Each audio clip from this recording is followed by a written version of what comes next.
Welcome back to the Manipulation Check. We are back and better than ever with a special guest, Dr. Mattias Desmet.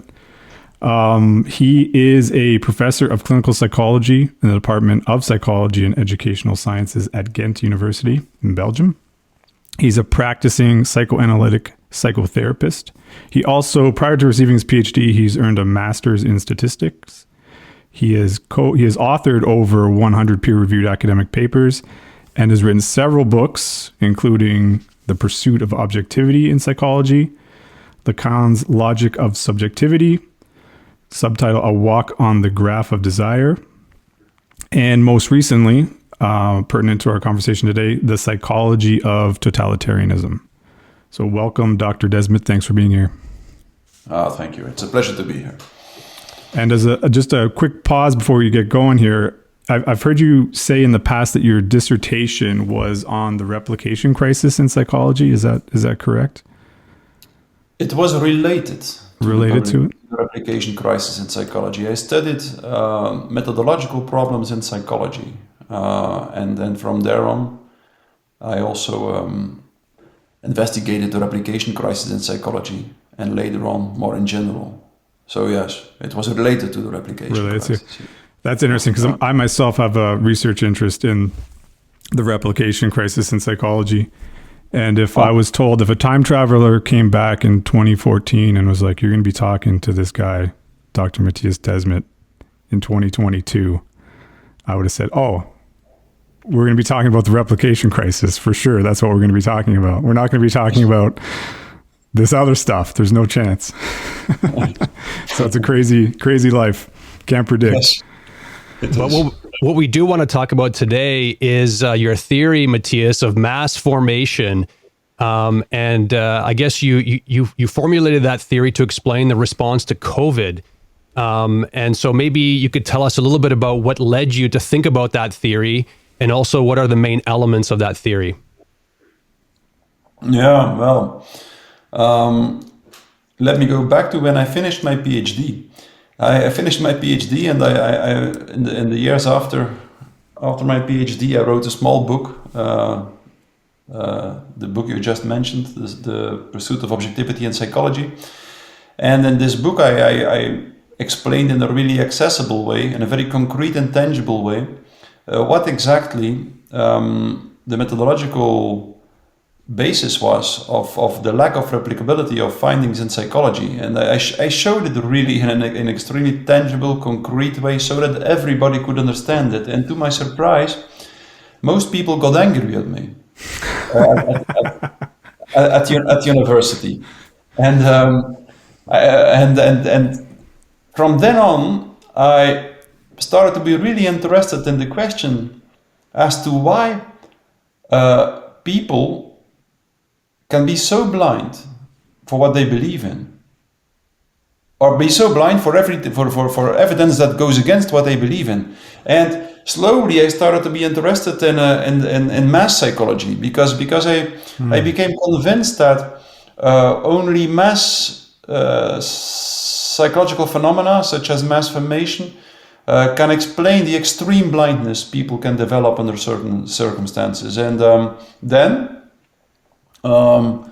when the crisis started, the corona crisis started in the beginning of 2020, I just started to study the statistics a little bit in the beginning, and I immediately had the impression that they dramatically overrated the dangerousness of the virus. In my opinion, by the end of May 2020, this was proven beyond doubt. It was clear at that moment for everyone who wanted to see it that the initial mathematical models, for instance, estimating the dangerousness of the virus dramatically overrated the dangerousness and the mortality rates, because these models actually predicted that in small countries such as Sweden, over 60,000 people would die if these countries didn't go into lockdown, and the countries didn't go into lockdown, and there were only like 6,000 people dying or something by the end of May 2020 in Sweden. So at that moment it was clear to me that while the mathematical models and the statistics had been dramatically overrating the dangerousness of the virus, the narrative continued as if the models were right and correct. And At that moment, I decided to focus on the psychological mechanisms that were at play in society. And very soon I decided that we were dealing with a large scale of mass formation, and then it took me a few months before I could formulate a theory on mass formation in such a way that it was accessible to non-psychologists as well. That was why I decided to try to summarize or to formulate a theory on mass formation in this crisis. Yeah. And so what are the main elements of the theory? Well, many people have been talking about mass formation, but the elementary mechanisms very often remained unclear. And I try to show how a typical psychological state in a population leads almost automatically to mass formation, or at least you don't need much when a population is in a specific state to provoke a phenomenon of mass formation. So the main theory is actually that, so mass formation is a very specific kind of group formation. I will just start with that. It's a specific kind of group formation which is characterized by an extreme blindness of the people who are in the grip of it. When someone is in the grip of mass formation, he is radically incapable of taking a critical distance of what the group or the mass believes in. That's one thing. Then a second thing is that when someone is in the grip of mass formation, he has this strange, bizarre willingness to sacrifice everything that was important to him before the mass formation started. And then thirdly, when someone is in the grip of mass formation, he or she typically will become radically intolerant for dissident voices, to the extent that in the end, people who are in the grip of mass formation typically will start to commit atrocities towards the people who do not go along with them. And they will do so, and that's important, as if it is an ethical duty to do so. That's a very strange phenomenon. And then this strange, bizarre kind of group formation emerges when a population is in a very specific state. And the most important characteristic is that many people have to feel lonely or disconnected from their natural and social environment. And this was definitely before the corona crisis started. Over 30% of the population worldwide reported that they didn't have one meaningful relationship. So the level of loneliness was peaking. And then a second characteristic, which follows from the first one actually, is that there have to be many people who experience a lack of meaning making in life. And think about the phenomenon of the bullshit jobs. For instance, just before the corona crisis, 60% of the people worldwide reported that they considered their job to be completely meaningless or without purpose. And then once people are in this state, once they feel lonely, once they are confronted with lack of meaning making, they will typically at the affective level be confronted with so-called free-floating anxiety, frustration and aggression. That means a kind of anxiety, frustration and aggression they cannot connect to a mental representation. Meaning that people feel anxious without knowing what they feel anxious for. They feel frustrated and aggressive without knowing what they feel frustrated and aggressive for. And if a major part of the population is in this mental state, then something very typical might happen. This mental state is extremely painful because if you feel anxiety, for instance, and you don't know what you feel anxious for, you feel completely out of control. You cannot control an anxiety of which you don't know what you feel anxious for. And in the same way, if you constantly feel frustrated and aggressive, and you don't know what you feel frustrated and aggressive for, then you have the feeling that you cannot direct your aggression or your frustration at something. So it remains inside yourself, the aggression and frustration. So even in these conditions, something very specific might happen. If under these conditions, a narrative is distributed or disseminated through the mass media, indicating an object of anxiety and a strategy to deal with that object of anxiety, then all this freely floating anxiety might connect to the object of anxiety indicated in the narrative, And there might be a huge willingness to participate in a strategy to deal with the object of anxiety, even if the strategy is utterly absurd. And that's the first step in every mass formation. So whether we are talking about the Crusades or the witch hunts or the French Revolution or the emergence of the large masses of Nazi Germany or the Soviet Union, we see time and time the same mechanism. First, there is a narrative that indicates an object of anxiety, the Jews or the aristocracy or the witches or the Muslims in the Holy Land. Doesn't matter. First, there is a narrative that presents an object of anxiety. All the free-floating anxiety connects to this object, and people are willing to participate in the strategy, the collective heroic battle with the object of anxiety. It can be the concentration camps, the Crusades, the witch hunts, the French Revolution, doesn't matter, but that's always the first step. And people simply do that because through participating in the collective, in the battle with the object of anxiety, they have the feeling that they can control their anxiety. They now know what they feel anxious for, and they know how to handle it. And also, maybe at least as important, is that they are offered a certain perspective. They can anticipate a moment where they will be allowed to direct all that frustration and aggression at something outside of themselves. So that's the first step, and then the second one follows from the first one. Because many people at the same time participate in a strategy to deal with the object of anxiety, people feel connected again. So the root cause of the mass formation, the disconnectedness and the loneliness, seems to be solved. But, and that's crucial, it seems to be solved, but it isn't solved. Because a mass, and that's the problem of mass formation, a mass is a kind of group that is formed not because individuals connect to each other. A mass is a group that is formed because all individuals separately connect to a collective ideal. Meaning that the solidarity, which is so typical of a mass, solidarity and citizenship, this enthusiastic feeling of solidarity, this solidarity is not a solidarity for other individuals. It's a solidarity for the collective or the group.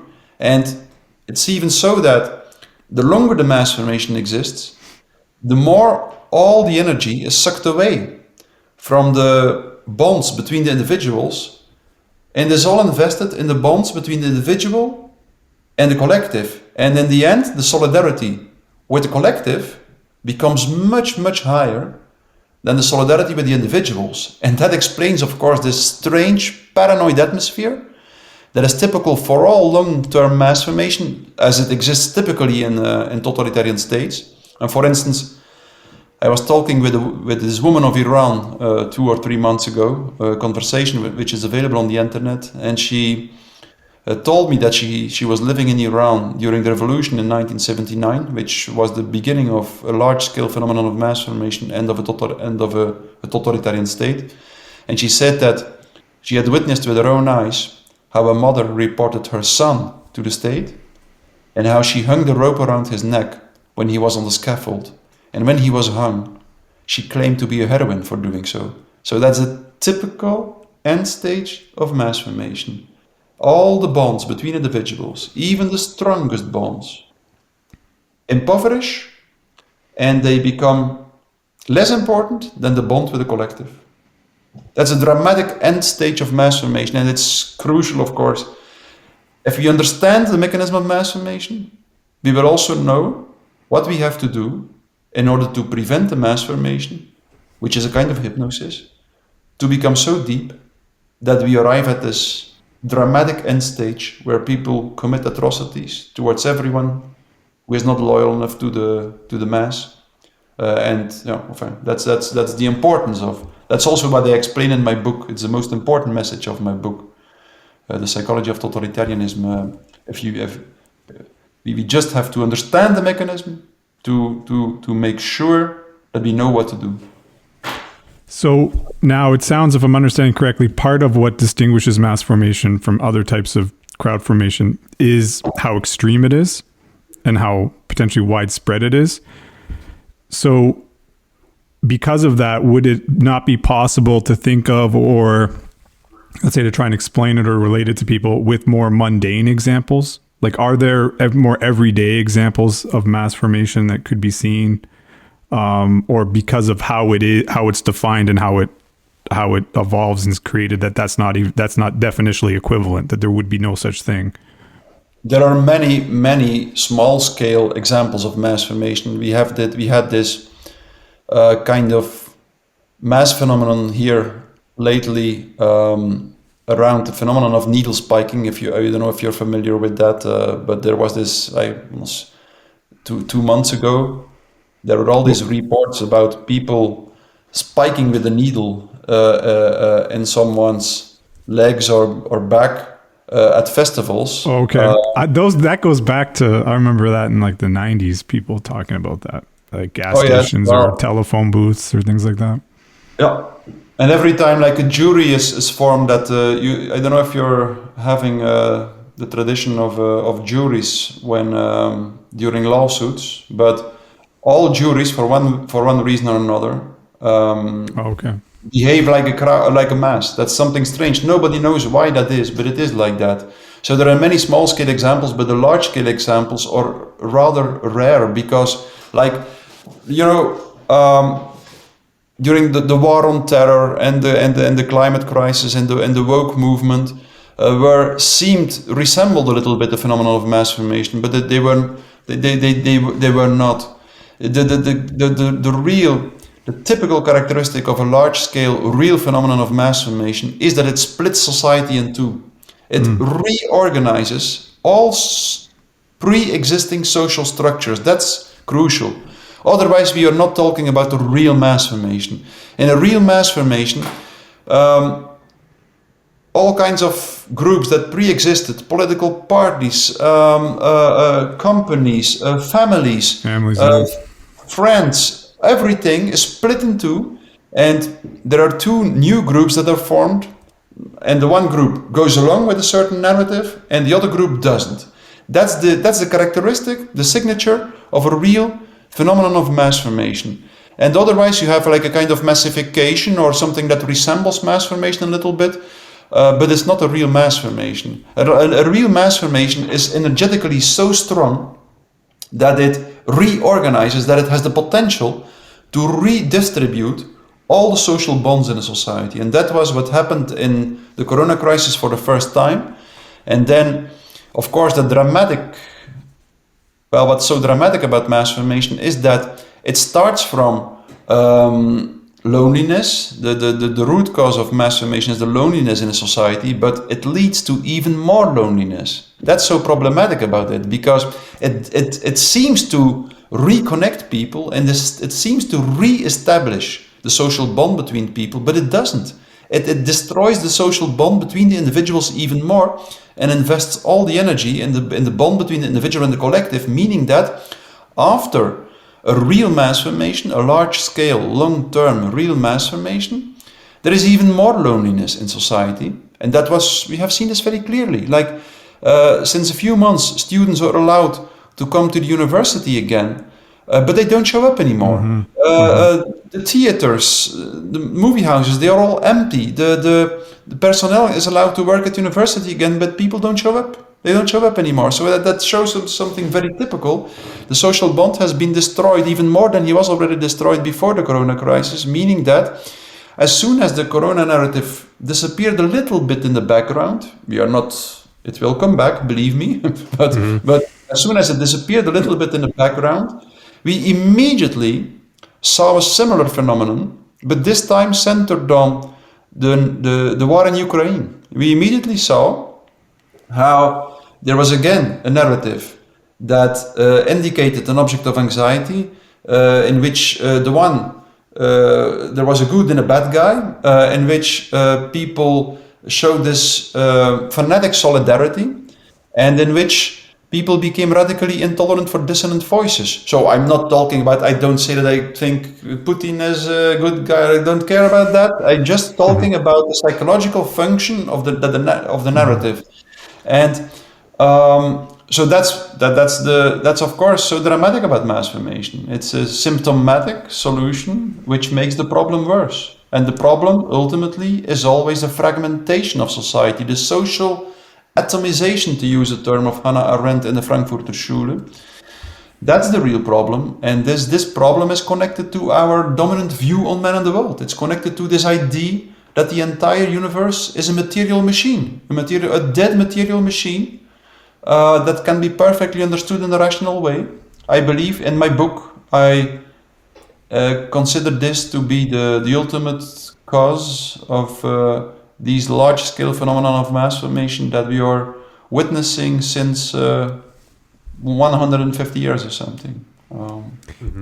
So it's interesting to hear you talk about the splitting of society into these two groups and how that relates to mass formation, because where we are, we're in Canada, and a lot of that splitting has actually feels like it's come top down, where sort of government and ideological centers have very much promoted and enforced this categorization of people into these two categories.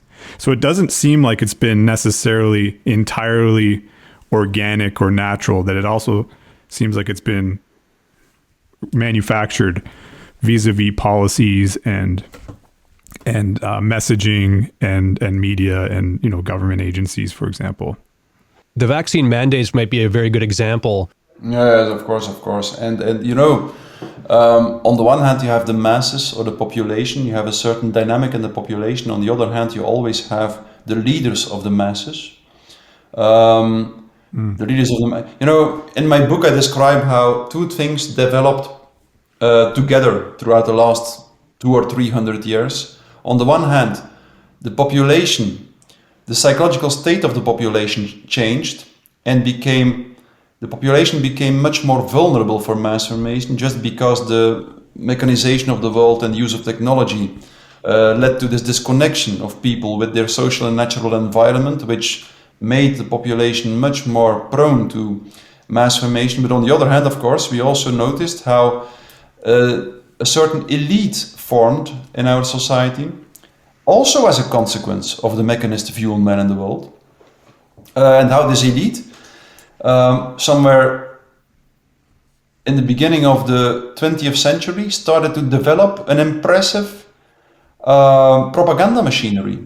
And it's very interesting to read the founding fathers of modern propaganda and modern public relations. If you read the work of people such as Lippmann, Trotter, Bernays, to name only a few founding fathers of modern propaganda and public relations, then you see something remarkable. You see how these guys were just starting from a certain problem, which was a real problem. So also these people noticed that the masses, the crowd, became increasingly strong. That was something that was very well described by Gustave Le Bon. Gustave Le Bon said, "We have a serious problem here," he said. "The masses, the mass formation is becoming stronger and stronger and stronger, and the masses are always irrational and destructive and self-destructive. So we are close to the point," he said, in 1895, "that the masses will seize control of society. If there are a few leaders who use the masses, they will be capable of seizing control of society." So that was the problem we were facing at the end of the 19th century. And then you had these guys, Trotter, Lippmann, Bernays, and some other people, who made the following analysis. They said, well, Gustave Le Bon was right. The masses become stronger and stronger. And our political leaders are not real leaders anymore, because these political, democratically chosen leaders actually are followers. They have to be elected, and hence they have to try to find out what the masses want and subsequently give them what they want, or otherwise they will not be re-elected. So the masses, our democratically chosen elected politicians, are not capable of truly controlling the masses and of controlling their frustration, their aggression, their irrationality. And hence they concluded that society should invest a lot of energy and money in developing propaganda machinery. That was the idea. The idea in itself maybe was not so wrong. Like, okay, the masses are dangerous and they are irrational and destructive, okay. But then the conclusion that the masses should be manipulated, that was a dangerous conclusion, of course. And what became clear very soon was that the people who used the propaganda machinery were hypnotized by the masses in their turn. So that's something that Gustave Le Bon described already. The people who try to lead the masses and to manipulate the masses, who try to hypnotize the masses, typically will become hypnotized themselves by the masses. And in this way, something very typical emerges, namely a diabolic pact between the masses and the elite. And this is what Hannah Arendt, the famous Jewish German philosopher who wrote a wonderful book about totalitarianism, The Origins of Totalitarianism. Yeah, that's it, indeed. I have exactly the same copy. That was what Hannah Arendt said. It is this diabolic pact between the masses and their leaders, the guys who try to manipulate them with propaganda, which led to the emergence of the first totalitarian states. People often forget that, but totalitarian states didn't exist before the 20th century. Before the 20th century, we had classical dictatorships, but we didn't have totalitarian states. And I was really fascinated by this phenomenon. How first there are the masses, then an elite who decides we will manipulate the masses, mislead them by propaganda, and how this elite very soon became hypnotized, was in the grip of the masses themselves, and how together they formed this diabolic pact, which we see now again. Hannah Arendt warned us in 1951 already that the new totalitarianism wouldn't be a communist totalitarianism, also not a Nazist or a fascist totalitarianism. She said it will be a technocratic totalitarianism, which is led not by gang leaders such as Stalin and Hitler, but by dull bureaucrats and technocrats. And that's what we see now. We see again this part of the population which fanatically believes in a certain ideology, this mechanist ideology, the modern mechanist medicine, and so on. In the end, actually, the transhumanist ideology. I think that ultimately what we are facing now is the emergence of the ultimate mechanist ideology, which is a transhumanist ideology. So we see this part of the population who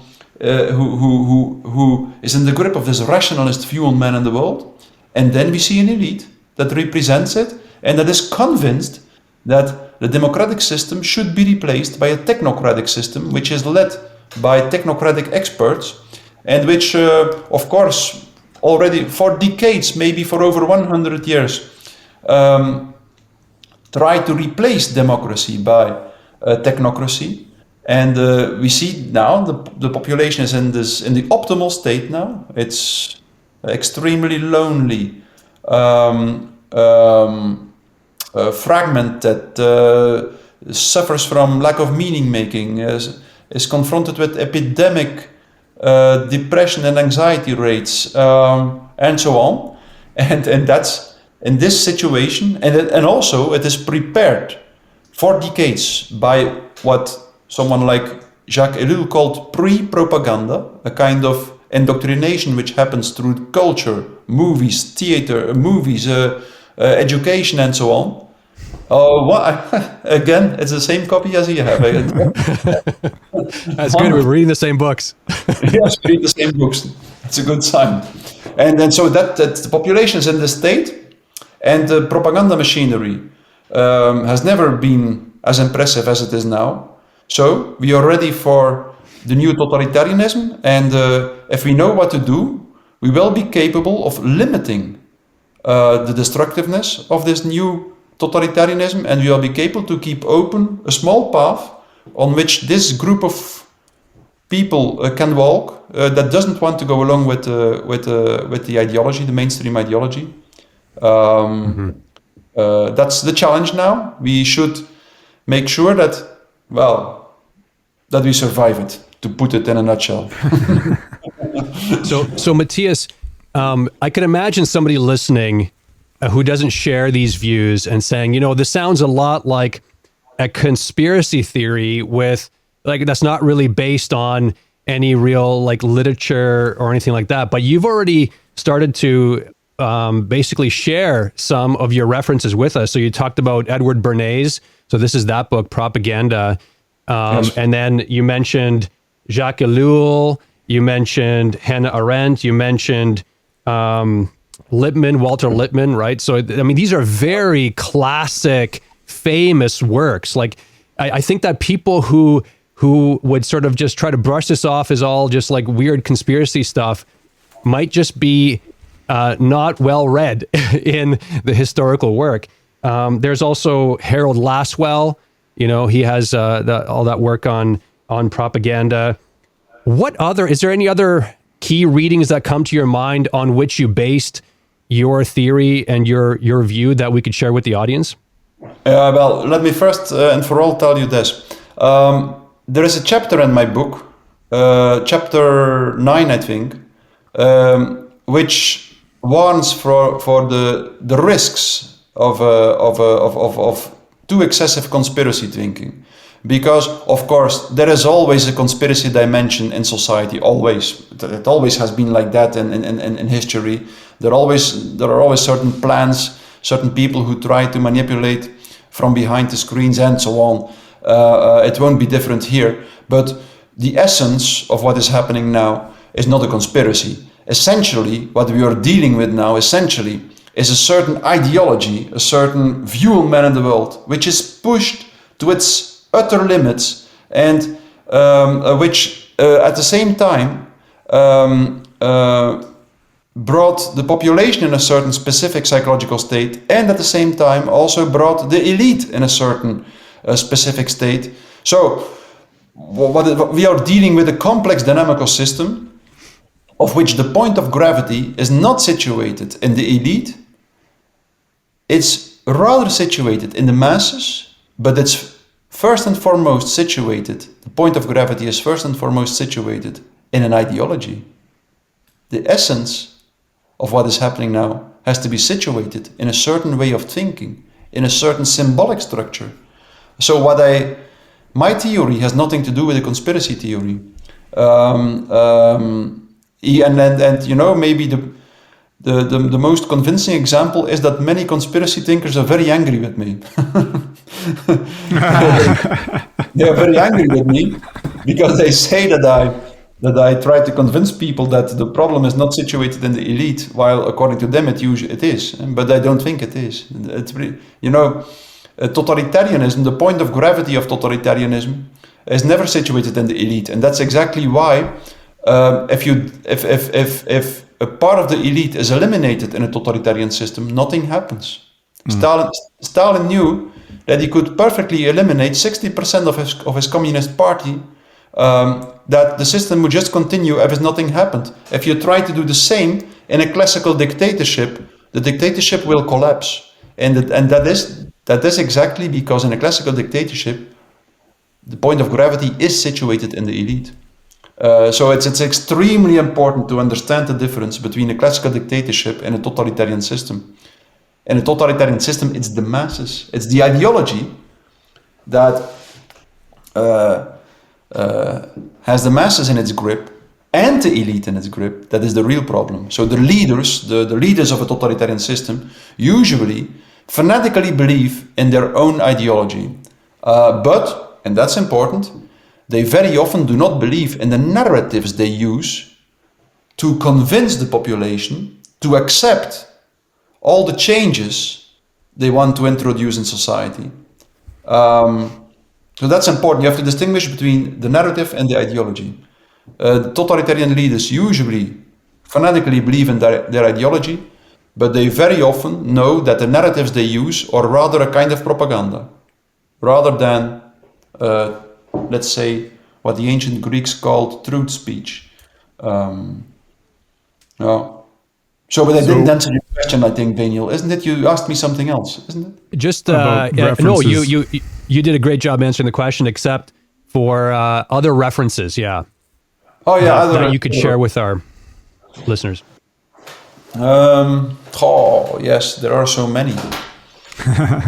I think you mentioned Le Bon, Gustave Le Bon. Yeah. And, Gustave Le Bon, McDougall, Canetti, The Crowd, yes, it's a wonderful book, Gustave Le Bon. It was published in 1895, yes. It was published in 1895, but it reads as if it has been written yesterday, if you read it. Yeah, I find that book to be so haunting. It's almost spooky to me. Yes, it is. There's this one too. Totter? I don't know if you read. Yes, I know him. Yes, of course. Yeah. I know him. And also, of course, Hannah Arendt, The Origins of Totalitarianism. Joost Meerlo, The Rape of the Mind. Yes. Is also a very interesting book.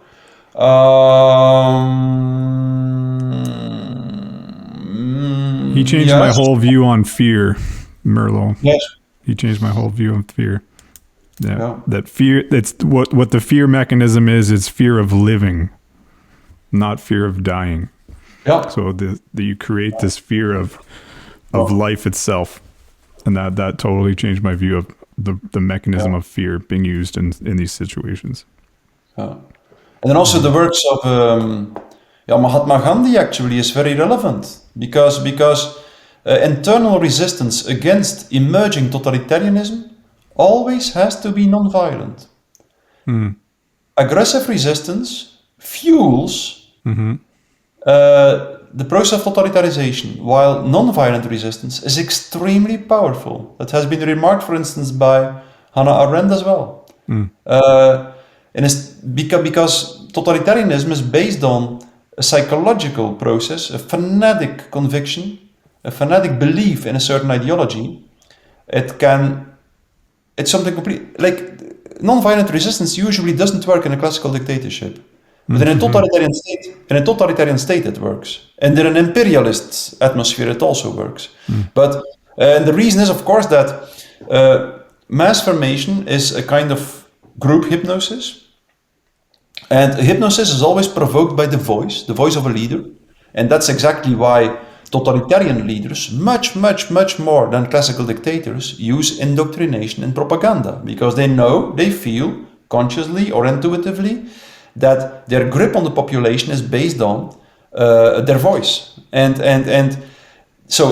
this implies that the hypnosis or the mass formation is also disturbed by a dissonant voice. So if there are other voices who continue to speak out in public space, they will constantly disturb the process of mass formation. They usually won't succeed in waking up the masses. That was already described in a very nice and eloquent way by Gustave Le Bon in the 19th century. The people who are not in the grip of the mass formation typically are confronted with something absurd and they try to wake up the people in the masses and they usually won't succeed. But, and this is crucial, this is really crucial, it's not because these dissonant voices don't succeed in waking up the masses that they have no effect. They have an extremely important effect. They prevent the masses from becoming deeper and deeper, from going deeper and deeper in the group hypnosis or in the mass formation, and from arriving at this point where they start to feel convinced that they have to destroy everyone who doesn't go along with them. So it's just of crucial importance. History shows us what happens when the dissonant voice chooses to stop to speak out, like in Nazi Germany. This happened in 1935 and 1930. This happened in the Soviet Union. The resistance chose to stop to speak out because they thought it was too dangerous. And within a period of 6 months, the destruction campaigns started. So there is a very strong correlation between the dissonant voices and the destructiveness, the aggression of a totalitarian state. So as soon as you start to understand that, you start to understand that we really have to do our best to continue to speak out, and we have to do so in a very quiet way, not so much trying to convince the people who are in the mass formation, because that doesn't work, but just claiming our right to articulate our own opinion. Now, if you hear someone who is saying, like, look, I have been sick for 14 days. It was terrible, but happily for me, I received my 3 jabs, or otherwise I would have been even sicker. So that's a good moment to say, okay, well, listen, I have a different view on this, and I will tell you my opinion, and then you can do with it what you want. So at that moment, if you just speak out, your voice will have an effect. The person probably won't be convinced, but your voice will resonate in his flesh and in his mind, and he will and it will prevent him from going deeper and deeper in the fanatic conviction that is so typical for the masses. So that's what you have to do, and you have to do it as long as necessary. That means a mass and the totalitarian system always have the tendency to exhaust themselves. They in the end always destroy themselves. And the other group, the group who doesn't go along with the mass formation and who tries to stay true, who tries to stick to certain principles of humanity in a world that is dehumanizing at a very high pace, because it's typical for a mass formation that it dehumanizes the world. And if there is this small group who tries to remain humane under these conditions, that group will typically become stronger and stronger and stronger. That's like a typical, almost automatic effect of sticking to ethical principles in a situation in which everybody or most people dehumanize. That was described in a very nice way by Solzhenitsyn in his book The Gulag Archipelago, and also by Viktor Frankl, how in the concentration camps, both in Russia and in Germany, most prisoners started to behave in a radically inhumane, beast-like way, in a beastly way, and they killed each other to steal each other's food and clothes. They became even worse for each other than the guards were already for them. But there was a small group, a small percentage of the prisoners, according to Solzhenitsyn, that went in exactly the opposite direction. Solzhenitsyn won the Nobel Prize with this book. It's a wonderful book, both in content and in style. It's a wonderful book. And he describes how this small group of people, there was a small percentage of the prisoners who reacted in the opposite way, who tried to represent a little bit of light in this pool of darkness, and who became more and more aware of the principles of humanity, of ethical principles. And these people, Solzhenitsyn said, typically became stronger and stronger and stronger. Not all of them, but many of them became stronger and stronger and stronger, both at the physical level and at the psychological level. He refers to one prisoner in particular, this guy, Ivanovich Grigoriev. It's a wonderful case study or narrative. So that's the point. And then as soon as we understand that we do not invest too much energy in trying to predict what will happen in the years to come, because nobody can predict that exactly. But I think we should remain focused on just trying to represent a little bit of humanity in a world that is becoming more and more inhumane, that is dehumanizing, and all the rest will be done for us. And if we consider it like that, I think we will see that what happens now is a kind of a natural process. It's a process in which a large organism, a large group of people, the dominant group of people in society, puts a lot of pressure on a smaller group, smaller number, and in that way pushes this group on a path where it would never go without this pressure of the large group, and where it rediscovers the principles of humanity, and in which at the moment the large group of people starts to be exhausted, it will be perfectly ready to present new principles and a new way of living together as a human being. I think that's the natural process that is typical for every mass formation. This process can fail or it can succeed. It fails if the small group of people doesn't live up to the ethical duty of articulating its own opinion. That's crucial. From a psychological point of view, that's crucial. If the small group of people stops to speak out, then it will be destroyed. And if it continues to speak out, it will, the masses will exhaust themselves before the small group is destroyed. So that's what we should try to do. Now, finding the courage to continue to speak out, even if, we lose a lot because of it. Because that's also typical of a mass, of course. It's not friendly to the people who continue to speak out. If there are enough, and if people do it, then it won't radically destroy them. But, well, that doesn't mean that there is no risk of losing a lot. But at the same time, we will win the only thing that is really important for a human being. Namely, we will stay in touch with what it is to be a human being and with the principles of humanity, the ethical principles, and that's what we should do it for, I think. Some of these group dynamics you're talking about with respect to, so even if we go back a bit, you're talking about like the elite group and then everybody else, sort of the general population. Those dynamics, it really reminds me of sheep. Specifically, I think an underappreciated aspect of sheep is that they always get labeled as being followers, right? Like, oh, you're just being like a sheep, you're following. But one of the things about sheep is the sheep at the front of the pack are still sheep. So they're not following, they're being pushed. So it creates this vortex of chaos in that sheep are following the sheep at the front, and the sheep at the front are going because they're being pushed by the sheep at the back. Mm-hmm. And it just creates this idea of mass formation getting sort of running itself out.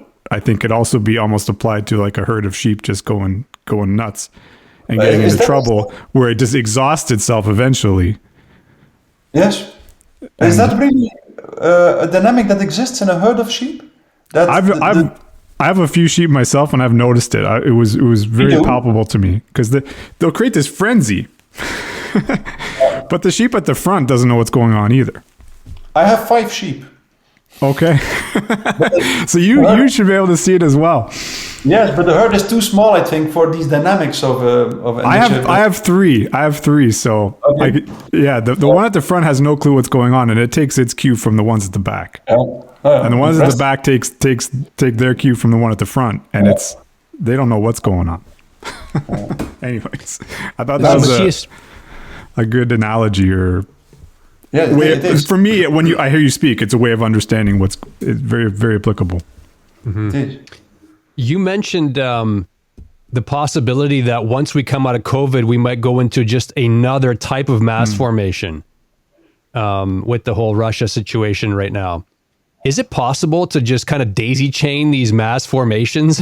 And do you think elites might be interested in using that mechanism if they could leverage it? It's like an opportunity to advance some of their agendas. What do you think about that?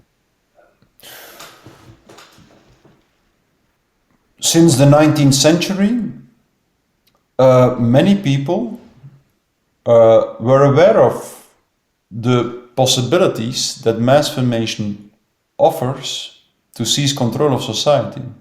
Many people were, of course. All the people who developed propaganda techniques, psychological warfare techniques,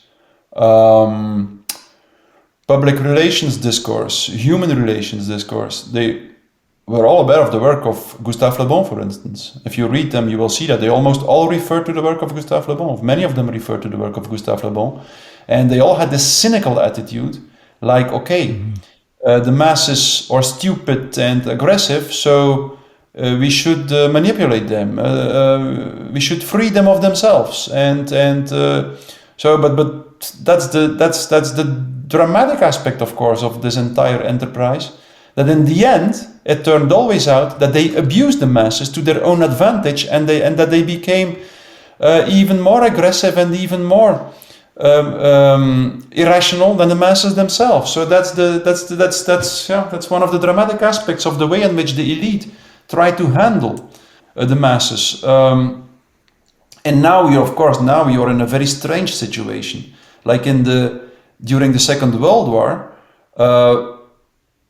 power was not as concentrated as it was now. During the Second World War, the economic power was usually not in the same hands as the ideological power. And now we see that all the different types of power started to converge in an extremely limited number of people and number of institutions. So what we are facing now is the emergence of the ultimate totalitarian system, a technocratic totalitarian system, which will not, it will be more difficult for such a totalitarianism to start to commit overt public cruelties because the zeitgeist, the time spirit changed. But at the same time, of course, it will be a very concentrated kind of power. So it will be necessary for the group who refuses to participate or to live according to this transhumanist technocratic ideology to be determined and to continue to speak out, to develop parallel structures and so on. We will have to do it all, I think, if we want to. Yeah, I have this book by Noam Chomsky. You're probably familiar with a lot of his work. And for our listeners, Noam Chomsky was a linguist, and then he turned into work on media and was a commentator on media and propaganda. He talks about Lippmann and his view that there's a specialized political class, and then there are, and he's quoting Lippmann, I think, the bewildered herd, right? And that the bewildered herd has to sort of be controlled. And he's talking about the idea that democracy is really just, not meant for the masses to actually contribute, but rather to be more like spectators in the whole theater. I think it's kind of funny because during COVID, I think that maybe became reified to some extent, right? There were just these diktats that came from above. At least here in Canada, that was the case. It was all these diktats, and democracy, so all of a sudden is kind of like more or less gone. Yes, and you know what? Can you show the book of Chomsky again? Media This Control. is a short one. Yeah, I didn't read that one. I read Manufacturing Consent of Chomsky. Yeah, that's this one here. Yeah, That's a Indeed. beast. Yes, that's the big one. Yeah. big one, yes.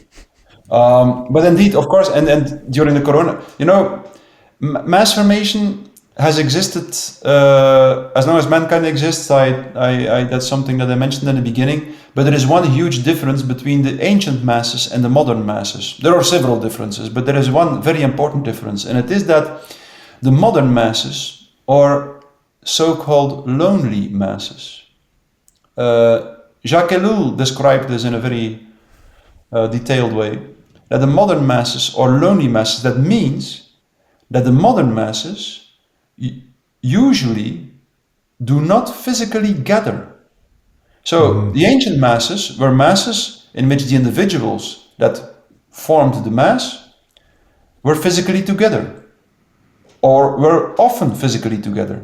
But in modern masses, most people, all the individuals, are isolated in their homes, and they form a mass only because they all share the same narratives, the same ideas, or in the grip of the same images, the same myths, and so on, which are disseminated through the mass media.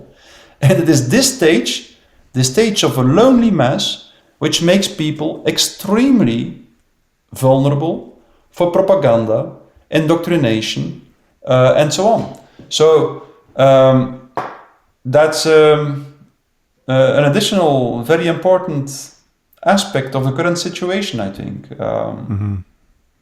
Yeah, what better combination than to be able to have isolation and loneliness while in the crowd through the use of technology, particularly given the preconditions you laid out of meaninglessness, isolation, loneliness. I'm curious to know where, because you talk about totalitarianism in relation to mass formation, I'm curious to know where you situate mass formation with respect to totalitarianism. Namely, is it a precursor? Is it a precondition causal? Does it occur simultaneously with, or is it a consequence of totalitarianism? Like, where would you situate it? It can happen in different ways. So, okay. We first have seen 2 centuries in which the power of the masses emerged, in which the phenomenon of mass formation became increasingly strong and more intensive and lasted longer and so on. And then in the beginning of the 20th century, it for the first time, the mass formation led to totalitarianism. But that can happen in different ways. For instance, in the Soviet Union, there was first a communist elite, a small group of intellectuals who fanatically believed in historical materialist theory of Marx, and who used indoctrination and propaganda, first on a small scale, later on a larger scale, to create a mass formation. Okay? So the elite was first, and this small elite succeeded in provoking a phenomenon of mass formation. And they succeeded probably because the population was in a perfect state to do so. Now, if the population is not in the right state, I think it's impossible to create a mass formation. But then, for instance, in Nazi Germany, it happened exactly the other way around. In Nazi Germany, there was first the mass formation. So first there was the mass, and slowly from this mass movement, from this mass dynamic, certain leaders emerged. Certain people who were very successful at the rhetorical level, very talented speakers, and who succeeded, and who in one way or another articulated or whose voice resonated very much with what the masses felt, wanted, and so on. And in both cases, the ultimate effect was exactly the same. It was a diabolic pact, as Hannah Arendt said, between the masses and their leaders that seized control of society, and which led to the emergence of the first totalitarian states in history. So now, now we are like almost a century later, or 80 years later. In the meantime, the propaganda machinery has been sophisticated to an extreme extent.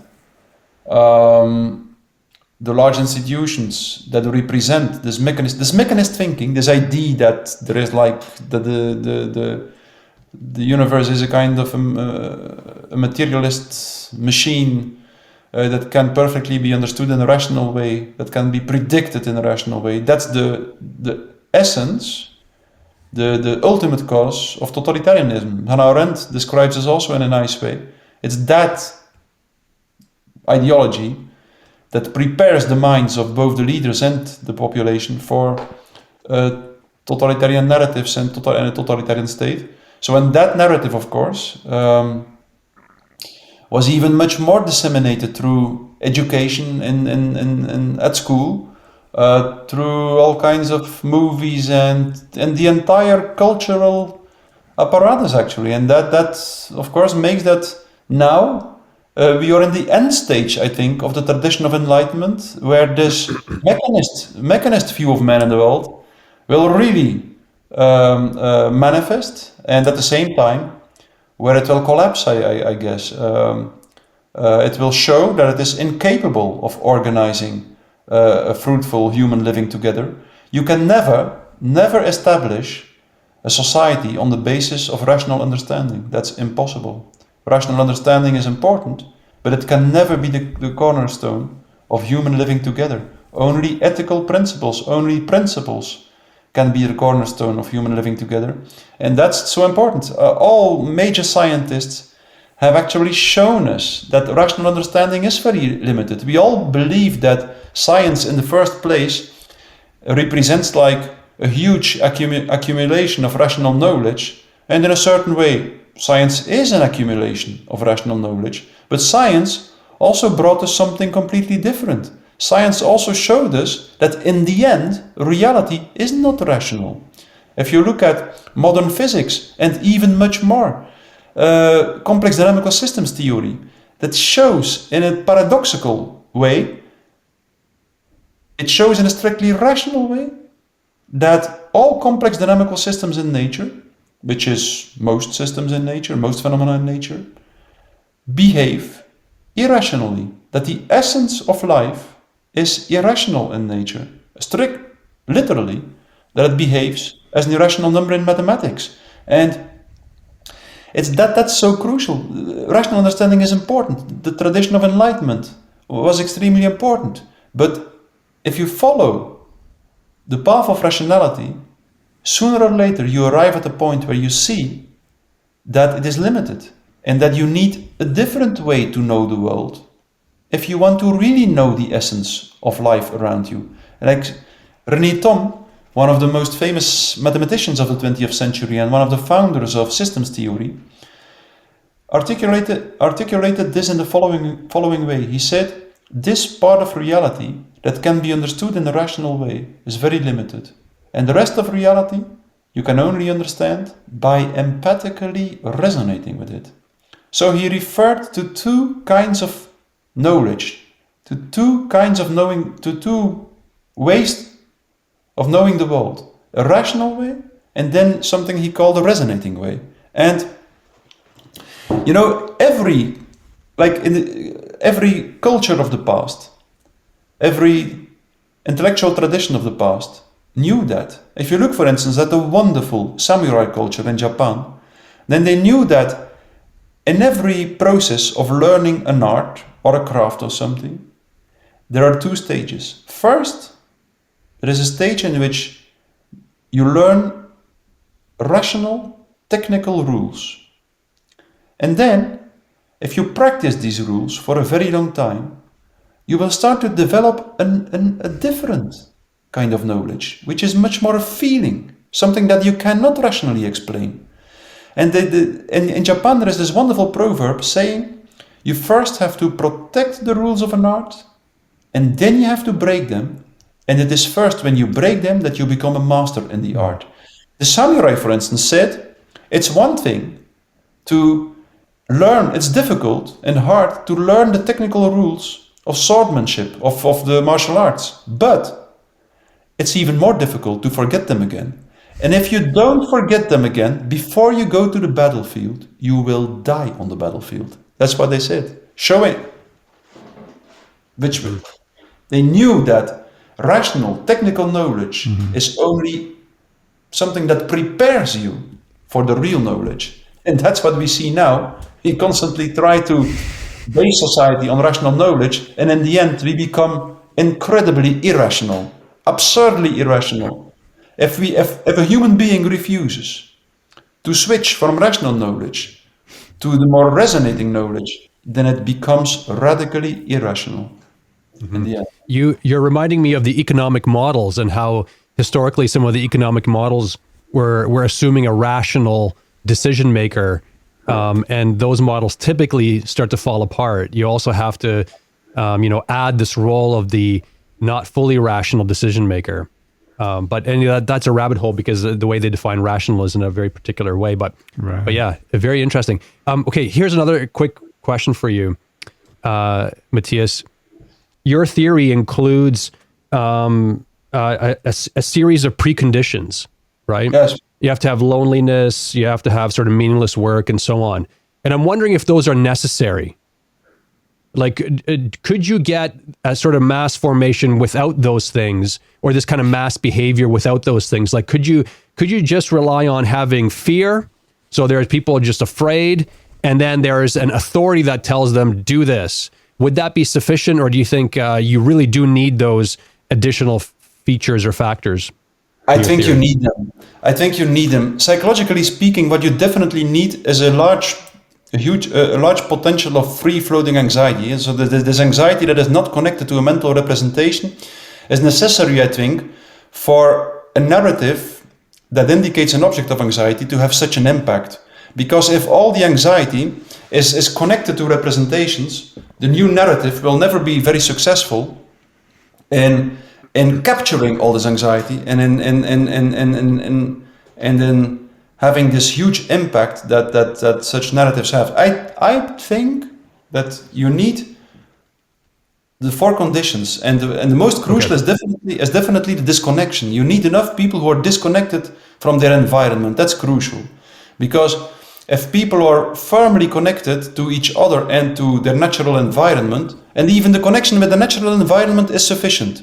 Jacques Ellul describes this in his book. The book you have there behind you, Propaganda of Jacques Ellul, he describes this already. People that live in nature usually will not be sensitive to propaganda. No, he said you yeah. So people must be disconnected to a certain extent to be very sensitive for modern propaganda. So I think, I'm inclined to think that you need the four conditions. I don't think that you can create a mass formation out of the blue in a population that is in a healthy psychological state.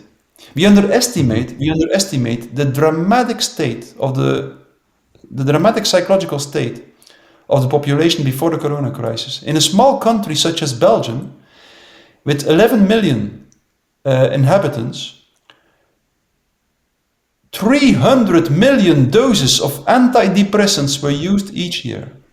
300 million doses of antidepressants. And then you have the anxiolytica, the antipsychotics, and so on, all the rest. But even only just 300 million doses of antidepressants were used each year. The population was in a terrible state. And then that the strange thing was that a few months before the corona crisis, in December 2019, I looked around me and I saw how many people were confronted with burnouts and how many people took antidepressants and so on.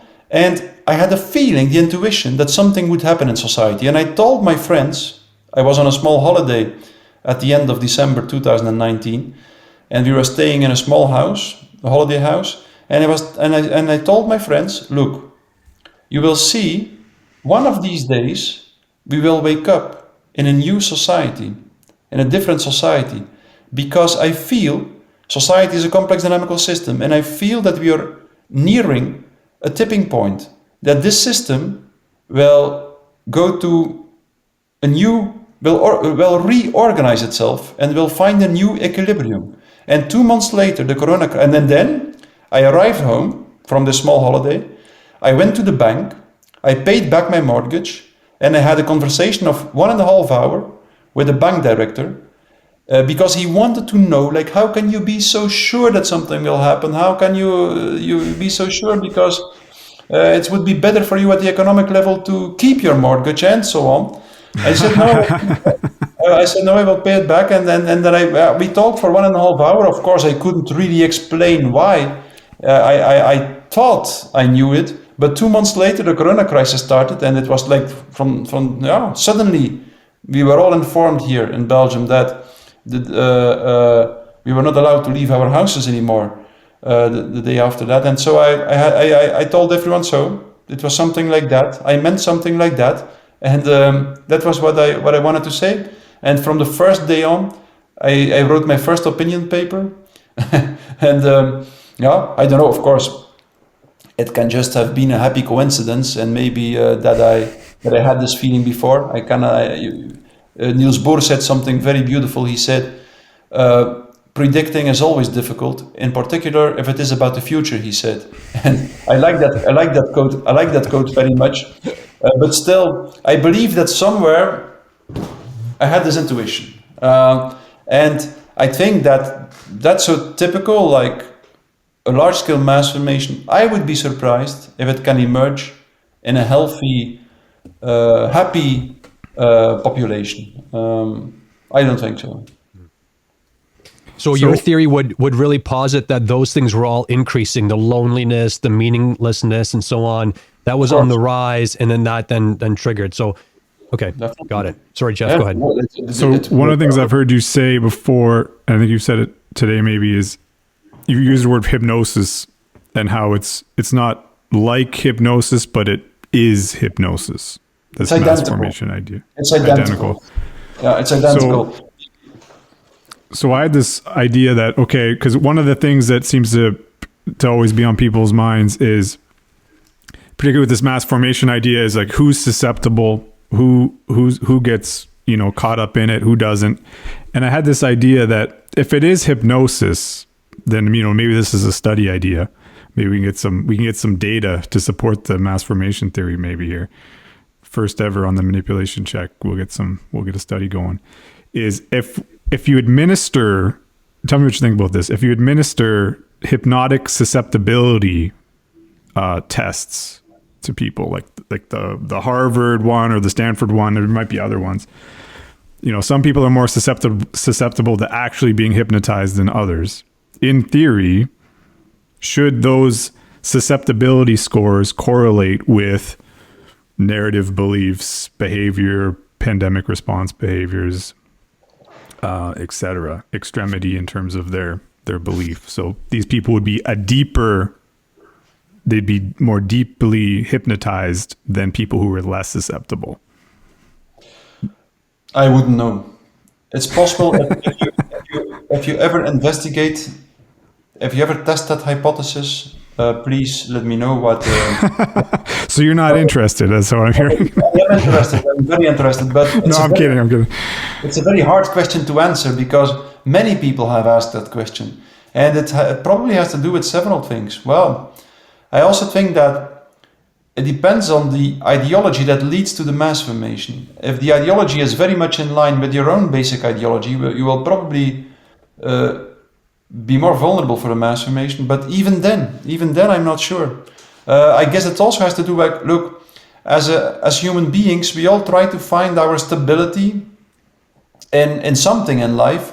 And the most basic choice we make at that level is that some people always have the inclination, show the tendency to go along with other people, just to feel safe in a group. Other people prefer to take the more difficult way, and they try to stick to ideas and thoughts that seem sincere and honest to them, even if this means that they have to go against the group, that they have to swim against the tide.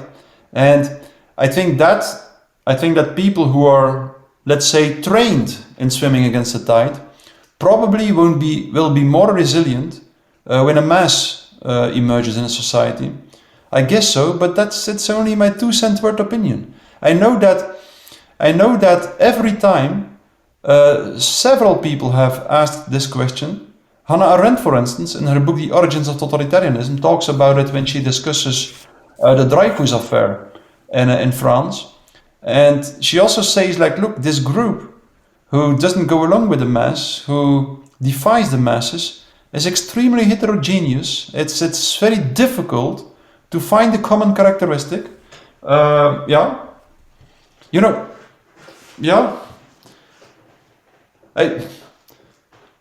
believe that, I am inclined to think that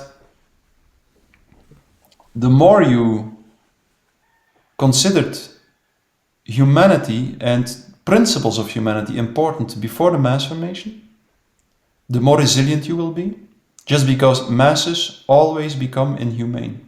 At least this kind of mass formation I'm talking about. There are different types of mass formation. The dancing plague of Strasbourg is something different than the mass formation that led to the emergence of communism. Right.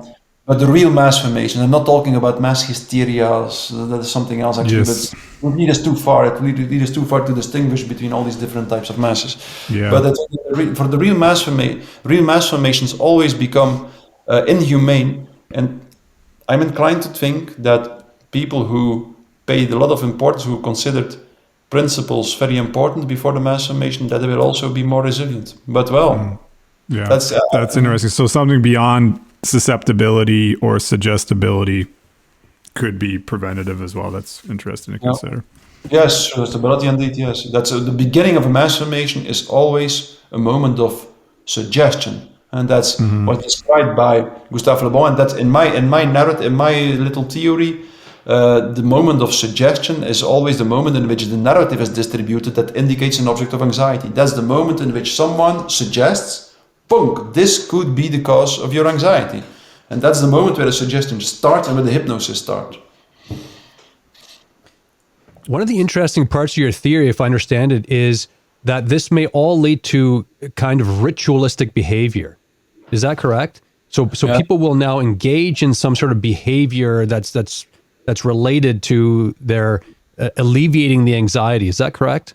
Absolutely. So when a mass formation emerges and when the narrative is distributed, the narrative can only be successful if it is connected to behavioral changes. So a narrative that leads to mass formation should always ask a population to change its behavior, to adopt new behaviors. The book on your desk, Jacques Ellul, that's also something that is described there. Yes, that one. Mm-hmm.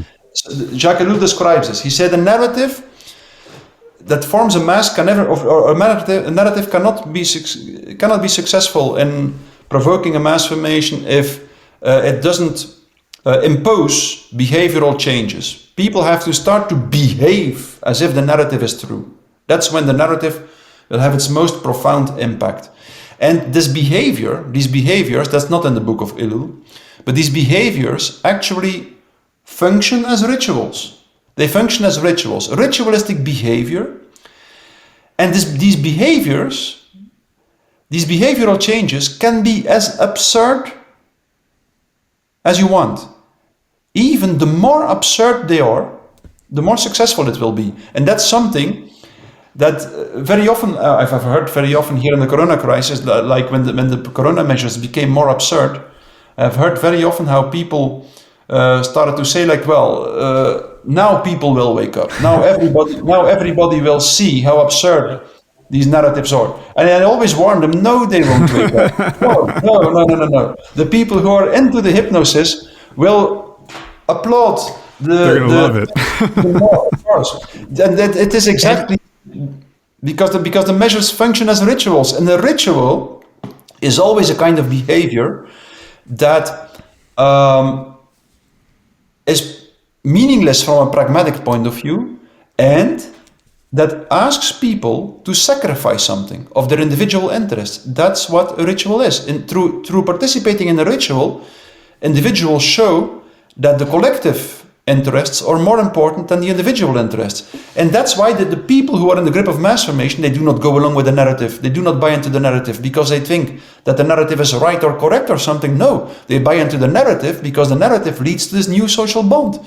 Because it gives them this new feeling of connectedness, this false feeling of connectedness. But still, that's the reason why people participate in the narrative. Just like supporters in the football stadium, football supporters don't sing this song in the stadium because they think it's a nice, a beautiful, or a correct song. No, they sing it because it connects them to the other people. And that's for exactly the same reason people in a mass, and the real masses are usually not bigger than 20 or 30% of the population. That's very important.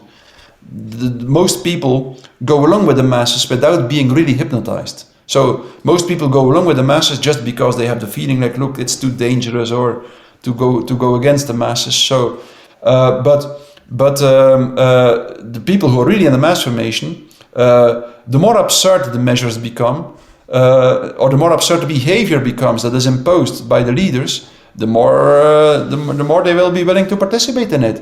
And that's why several of the experts, the virologists here in Belgium, from time to time they really acknowledged, they admitted that, well, the wearing of masks is in the first place a symbolic measure. The closure of the pubs and the restaurants is a symbolic measure. Actually, they too were aware somewhere that all this had not really something to do with fighting a virus, that it was like a huge psychological process. Of course, they were not aware consciously, but from time to time, they couldn't else than, they showed that unconsciously, they all realized that what we were dealing with was a psychological phenomenon, psychological process, and not so much a biological process. So then in terms of resisting the mass formation, is it important to not go along with the rituals, or how do the rituals and going along with the rituals fit into resisting the mass formation? Yes, from time to time you have to show that you don't want to participate in the rituals, of course. And in the first place, as I said, we have to speak out. And speaking out can happen in many different ways. You can do it with your mouth, articulating words, but you can also do it by showing something in public space, by refusing to wear the symbols and the signs of the ideology that is seizing power, and so on. Yes. Well. Schultz-Nitzen I think he said something like, never knowingly promote a lie, and that's how you resist totalitarianism. And so I guess going along with some of these things might be, or not going along with them might be sort of a good way to resist. Yeah, exactly. All right. So you've been very generous with your time. Dan, do you have any closing questions or closing thoughts before we let Dr. No, Desmet go here? maybe Mattias has something he wants to share in closing, but I think we covered the territory very well. Mm-hmm. Well, yes. I believe that